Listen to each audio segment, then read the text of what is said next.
Welcome back. This is Eric Martin with the Mechanical Engineering Department at the University of Maine. Today we'll be looking at stresses at points undergoing combined loading, and we're going to look at an example of this. Here we have a shaft, circular shaft, that's attached to a flat bar. The information of our shaft are all known, where we have our diameter, our radius, J, our polar moment of inertia, our cross-sectional area, as well as our moments of inertia about the z and y axes. We have a known load P acting at the far end of our bar, and we can imagine that it's acting at a point on our xz plane at a distance of L from points A and B. Points A and B are on our circular shaft, where point A is at the top surface, point B is on the side near us, and what we're going to want to do is determine what our stresses are on points A and B. In order to do that, we'll have to understand what our internal forces and moments are at this segment along our shaft. So we'll create a free body diagram by removing this back portion, as we see here, and we see that we have our internal forces, which is Fx, Fy, and Fz, and our internal moments, Mx, My, and Mz, and these forces and moments are all located at the section that we want to examine. Before finding our internal forces and moments, let's write the components of force vector P, where we have this is P sine alpha, and our horizontal force is P cosine alpha. Let's use our equations of equilibrium. Summing force in the x direction, we have a negative Fx and a positive P cosine alpha, and they equal 0. Fx is equal to P cosine alpha. Summing the forces in the y direction, they equal 0. We have Fy and P sine alpha, and they equal 0. So Fy is equal to P sine alpha. In the z direction, we have no forces except our reaction, so Fz is equal to 0.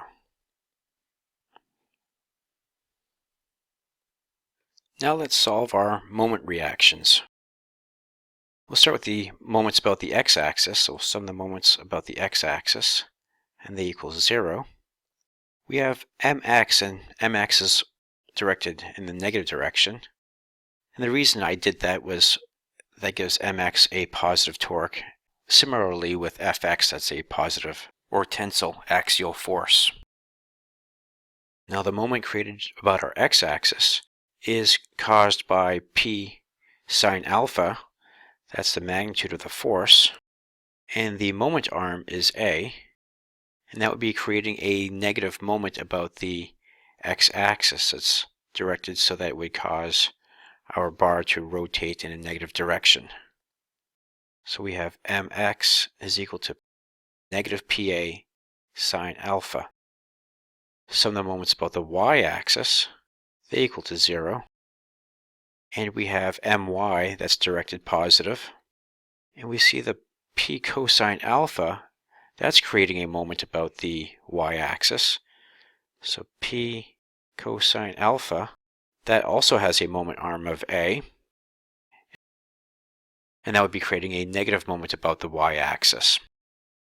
So we have my is equal to PA cosine alpha. Finally, in the z direction, we have mz positive, and P sine alpha is also causing a moment. The moment arm here is L, and that would be creating a negative moment about the z-axis. So mz is equal to PL sine alpha. These are the 6 reactions at our section of interest: Fx, Fy, Fz, Mx, My, Mz. And here we have a cleaned up version of our forces and moments at our internal surface. Recall, we are looking for our stresses at points A and B, which is right at that surface. Something that we should note is that Fx and Mx, those were intentionally drawn in the positive direction, not according to our coordinate system, but according to our section.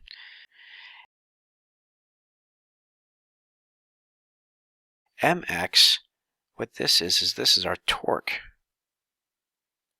that's on our circular shaft. Something else we should notice is that Fy, that is our shear force. And that's the magnitude of our shear force because we have no shear force in the z direction. So let's look at point A, which is at the top surface of our circular section. We know the forces that are acting at that point, and we've solved those. So we'll begin by drawing a stress element. Then we'll look at each force, see what kind of stress they cause, and draw them on our stress element. Our first force is Fx, which is an axial force. It's in tension away from our surface.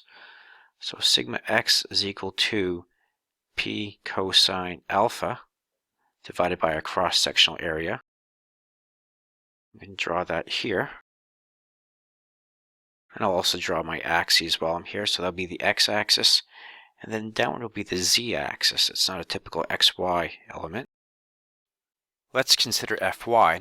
Fy is a transverse shear force, and it doesn't create any stress at the top of our surface. It does create a shear stress here when we're going to look at B at the neutral surface, but at A there's no stress from V. Mx is the torque, so that creates a torsional shear stress. So that'll be tau xz is equal to Tc over J. And that torque has a magnitude of Pa sine alpha times C divided by J. Now the direction of this moment, that's going to create a shear stress on that far side of A, which is down here. Now once we have one shear stress drawn, we can fill in the rest. And that is magnitude of Pac sine alpha over J. My. My is a moment in this direction, and that doesn't create any stress at A.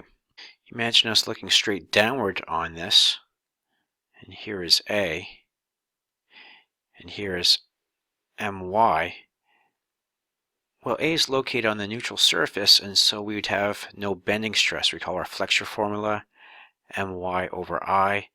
And so this value would be 0, so our bending stress would be 0. So My does not create a bending stress or any stress. The final stress that we should consider is that caused by Mz. And Mz, that does create a bending stress. So let's erase this. And now let's look at our shaft from the z direction. And so z is coming out of the board. Y is here. X is in this direction. Here's point A right at the top. And then Mz is directed in this way. So we will have a bending stress at the top surface, and it will be in tension. And the magnitude of that will be, all right, sigma x, and that is this magnitude, PL sine alpha, and that's at a distance of my radius, c, divided by our moment of inertia about the z-axis. And so I'll draw this stress on the element down here, where it's PL sine alpha times c over Iz. Let's look at our second point, point B. Again, that's on the near side. And I will draw our stress element. And we have the x-axis in this direction to the right, and the y-axis going up. And once again, we will look at the different forces and how they create a stress on B. This time, let's see if I can make a diagram that might make it a little bit easier for us to envision. And so this will be the top view. And so in the top view, here's B. And this will be from the front side. And here's B again. And so Our first force that we're going to look at is Fx, and that's our axial force, and that ends up creating the same stress that it did at point A. Sigma x is equal to P cosine alpha over our cross-sectional area. And what we'll do is we'll call this, just again to make it a little bit cleaner, we'll call this sigma B1, and that's positive. So here's sigma B1. Fy, so that's going to create a transverse shear force, and the maximum occurs at the neutral surface. And so we have tau, and that's equal to 4/3 V over A, where V is our shear force, P sine alpha. So 4 P sine alpha over 3A. We'll call the shear stress tau B2. And let's look how it's directed. We see that the shear force is upward, and so that's going to go upward on the left-hand side. That's actually a negative shear stress, but we will draw the stress in the positive direction because we have more shear stresses to include. And I'll write negative tau B2. Mx, that creates a torsional shear stress, and there's that second shear stress I was just mentioning. And that's from torsion, and it's going to point in the downward direction, which ends up being positive on that side. So tau from torsion is equal to Tc over J, which is P A C cosine alpha divided by J. Again, that's positive, and so we'll put that right here. We'll call this tau B3, and write that right here as tau B3. So these two shear stresses would just be summed, and that would give us the shear stress at that point. So let's look at My.